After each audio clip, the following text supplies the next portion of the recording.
Herkese merhaba arkadaşlar. Emanet Listi yeni bölüm analiz videoma hepiniz hoş geldiniz. Dizimizi daha rahat izleyebilmeniz için birçok altyazı dili eklemiş bulunmaktayım. İstediğiniz altyazıyı videonun sağ altyazılar kısmından seçebilirsiniz.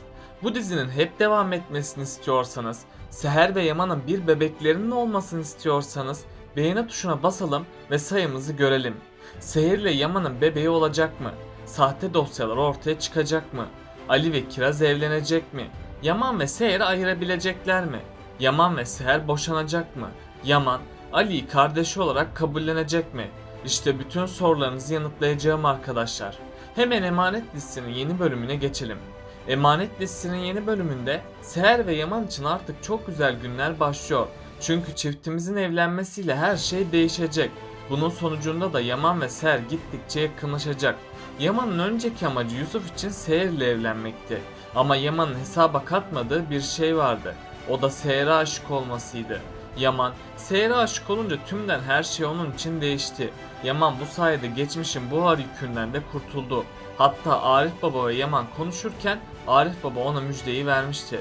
Çünkü Arif Baba ona aşk sana yolunu bulduracak demişti. Yaman'ın Seher'e olan aşkı artık tamamen ortaya çıkacak. Önceleri Yaman aşkını gizleme yolunu tercih etmişti. Ama sonradan Seher, Yaman'ın kendisine aşık olduğunu öğrenecek. Çünkü en son Seher, Yaman'ın telefonunda kendi fotoğrafını görmüştü. Önceki bölümde de Yaman kendi fotoğrafını Seher'de görmüştü. Çiftimizin bu fotoğraflardan haberinin olmasıyla aşkları ortaya çıkacak. İlk olarak Yaman, Seher aşkını itiraf edecek. Seher de Yaman'a aşık olduğu için çiftimizin bu evliliği gerçeğe dönüşecek. Zaten en başından beri Yaman için bu evlilik gerçek bir evlilikti. Çünkü Yaman, eğer Seher benimle evlenirse gerisi kendiliğinden gelecek diye belirtmişti. Yani Yaman'ın bu konuşması Seher ile olan evliliğinin gerçeğe dönüşeceğinin ispatıdır. Seher şimdilik Yaman'dan çekinse de yakında ondan utanmamaya başlayacak. Seher, Yaman'la evlendikten sonra bu evliliği benimseyecek. Bunun sonucunda da onların sahte evliliği gerçek olacak. Yani bundan sonra Seher ve Yaman'ın aşk dolu sahnelerini göreceğiz. Ayrıca Seher ve Yaman birlikte olacak. Bunun sonucunda da Seher'de bazı değişiklikler yaşanacak. Çünkü Seher'in baş dönmeleri ve mide bulantıları başlayacak. Sonradan Seher'in doktora gitmesiyle onun hamile olduğu anlaşılacak.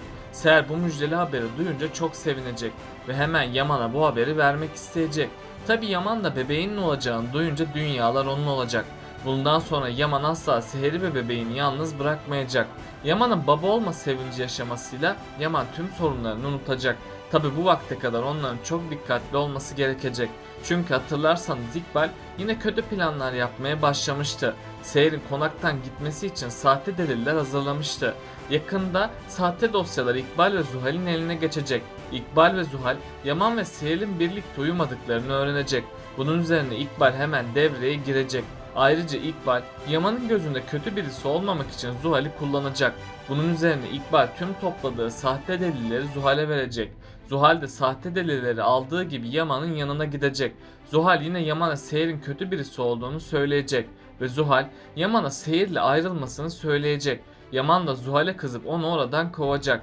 Zuhal de Yaman'ın masasına sahte delilleri bırakacak. Yaman, eğer bana güvenmiyorsan bu delillere bakmalısın diyecek. Zuhal'in bu konuşması ilk başta Yaman'a hiçbir etkide bulunmayacak ama daha sonradan bu şüpheler Yaman'ın içini kemirecek. Yaman ise Zuhal'in kendisine verdiği sahte delillere bakacak. Yaman sahte delilleri görünce gözlerine inanamayacak. Çünkü Yaman Seher'in bir dolandırıcı olamayacağını düşünecek. Yaman her şeye rağmen Seher'e güvenmek istese de bunu yapamayacak. Çünkü Yaman Seher'in Selim'e sarıldığı fotoğrafı görecek. Sonrasında Yaman geçmişte yaşadıklarını hatırlayacak. Birdenbire de annesinin sözleri onun hakkına gelecek. Yaman'ın annesi evden kaçmadan önce Yaman'a bir öğütte bulunmuştu. Yaman'ın annesi asla sen de baban gibi olma Yaman demişti. Yaman da o günden sonra hiçbir kadına güvenmemişti. Yaman'ın geçmişi onda kapanmayan bir yaraya dönüşmüştür. Bu yüzden Yaman'ın Seher'e olan güveni sarsılacak. Ama Yaman şimdilik Seher'e az da olsa güvenmeye devam edecek. Çünkü Seher'den ayrılırsa Yusuf sonsuza dek kaybedeceğini biliyor. Bundan dolayı Yaman Seher'le olan evliliğini devam ettirecek. İlk günler bu evlilik güzel geçse de sonradan İkbal devreye girecek. İkbal bu sefer de son kozlarını oynayıp Yaman'ı öfkelendirmeyi başaracak. Yaman'ın ise Seher'e olan güveni tamamen sarsılacak. Yaman ardından Seher'den boşanmaya çalışacak. Ondan önce de Yusuf'un velayetini kazanmaya çalışacak. Yaman, Yusuf'un velayetini alır almaz Seher'e boşanacağını söyleyecek. Seher ilk başta bu söylenenlere inanamayacak ve Yaman'ın bunu kendisine nasıl yaptığını anlayamayacak. Sonrasında Seher konaktan ayrılacak. Yusuf'un velayeti Yaman'da olduğundan Seher Yusuf'u kendisiyle götüremeyecek. Seher'in kadınlık gururu kırılacak. Seher de bu acıya dayanamayıp konaktan ayrılacak. Seher nereye gideceğini ilk başlarda bilemeyecek. Tam o sırada Seher'e gizemli isim yardım edecek. Önümüzdeki bölümde dizimize yeni bir kişi dahil olacak. Bu kişinin dizideki ismi Bora olacak. Bora, yani gerçek ismiyle Göksel Kayağan dizimize dahil edilecek. Bora, Seher'in en zor zamanında ona desteklerde bulunacak. Büyük ihtimalle Bora, Yaman'ın düşmanı olacak. Bora çok güçlü birisini rol edinecek. Bu yüzden Bora, Yaman'a zarar vermeye çalışacak. Ayrıca Bora Seher'e aşık olacak. Böylece hem Seher'i elde etmiş olacak hem de Yaman'ın sonunu getirmeye çalışacak. Seher de Yaman'dan ayrıldığı için ona büyük bir düşmanlık besleyecek. Bunun sonucunda da Seher Bora'ya bir şans verebilir. Bunun üzerine Seher de Yaman'a karşı büyük bir savaş açacak. Yaman da bu acıya dayanamayıp eski hayatına tekrardan dönecek. Bu savaş herkesin sonunu getirmeye başlayacak. Eğer Yaman gerçekleri öğrenmezse Seher ömrünün sonuna kadar kaybedecek. Ayrıca Seher'e Fırat, Ali ve Nadire anne destek olacak.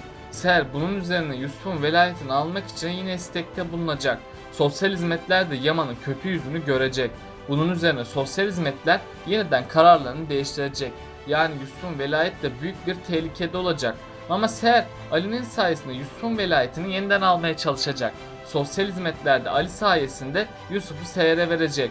İkbal ve Zuhal bu şimdilik planlarında başarılı olsalar da onları büyük tehlike bekliyor. Çünkü önümüzdeki bölümde Nedim ve Cenger gerçeklerin peşine düşecek. Bunun sonucunda da Yaman Seher'in bir para avcısı olmadığını öğrenecek. Yaman ardından bu oyunu yapanın Zuhal olduğunu öğrenecek. Zuhal, Yaman'a kendisini affetmesini söylese de Yaman onu affetmeyecek.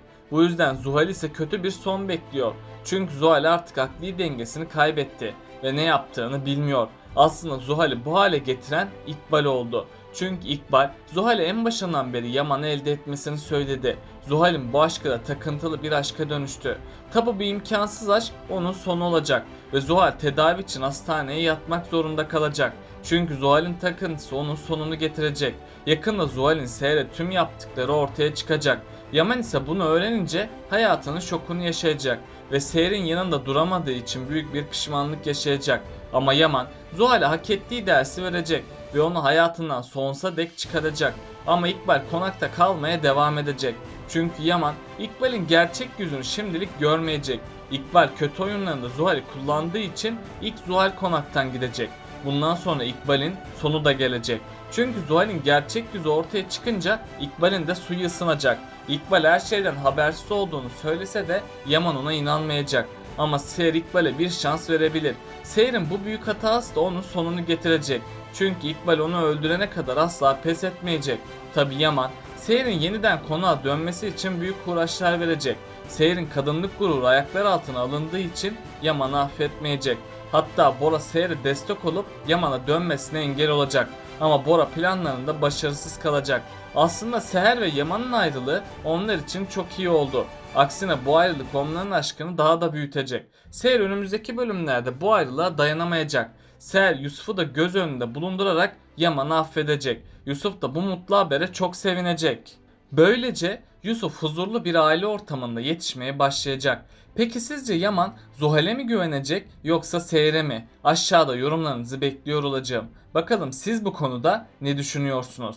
Bunun gibi analiz videolarının devamının gelmesini istiyorsanız kanalıma abone olup bu videoyu beğenerek diziye destek olabilirsiniz. Sonraki videolarda görüşmek üzere. Kendinize çok iyi bakın. Hoşça kalın.